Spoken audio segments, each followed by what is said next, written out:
Here we have formed the whistle stop at the Station 102 to commemorate California Missions Day and celebrate Farm to Fork, the birth of California, as we prepare to reopen the Station 102 as a historic railroad junction showcasing fine dining and quality entertainment in the city of Roseville.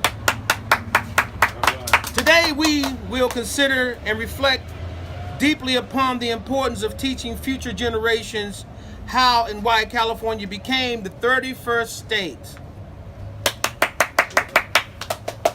As part of the Compromise of 1850 by the U.S. Congress.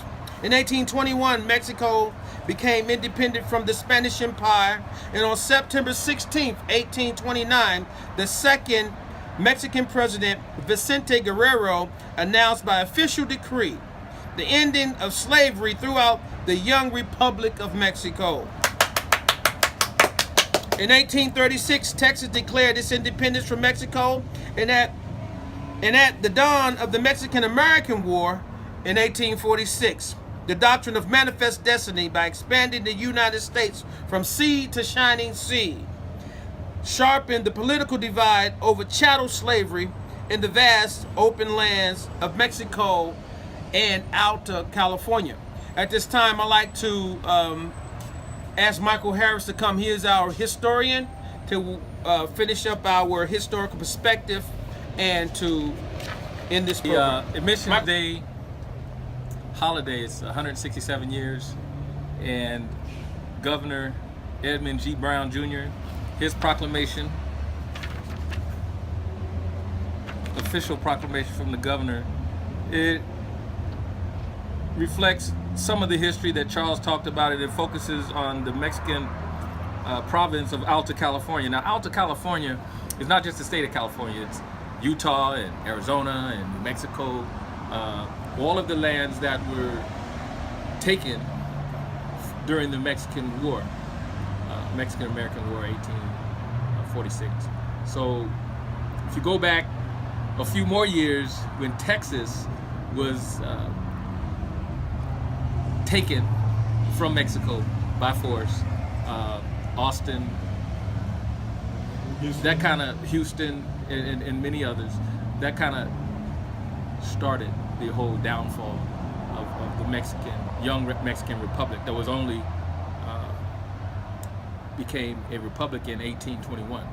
So you have this young nation being taken advantage of, and we have 300 years of Spanish Empire rule. So California is part of that.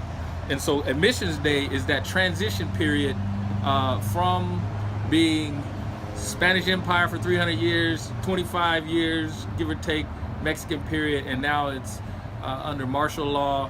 And then in the 1850 Compromise kind of solved that problem temporarily of what we're going to do with all this land that we have. Is it going to be slavery on this land, or is it going to be free? So in California, the Constitution said there was no slavery.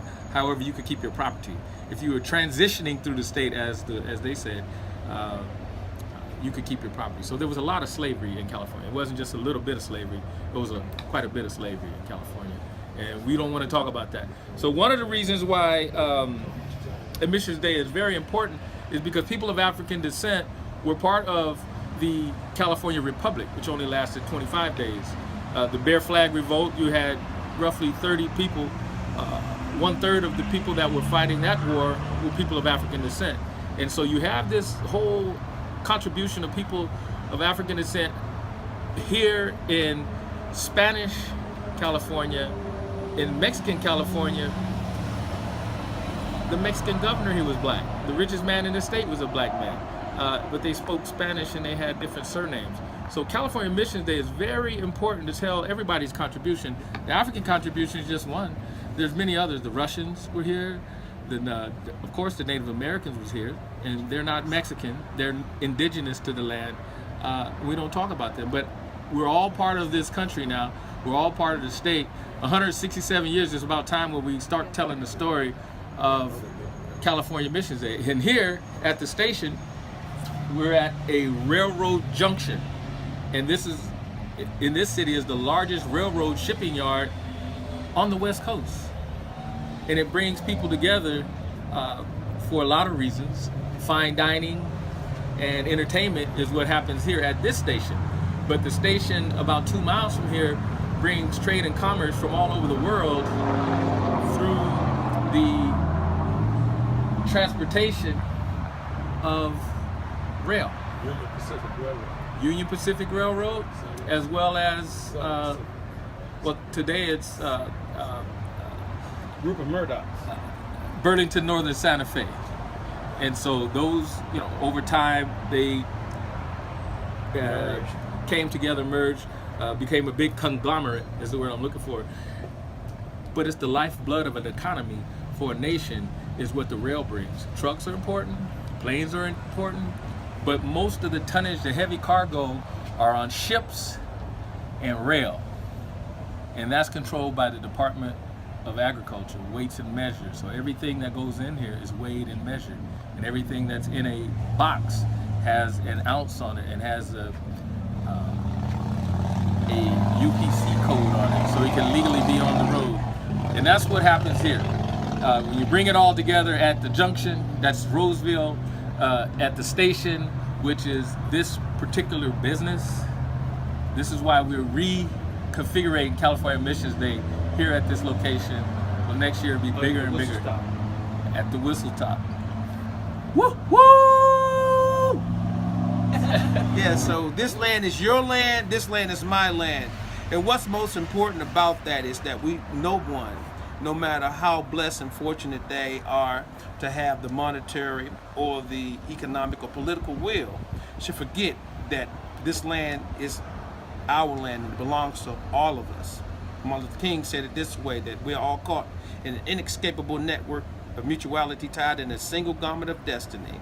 And I'm gonna leave it right there, and we'd like to thank you for joining us this year for California's Missions Day. All right.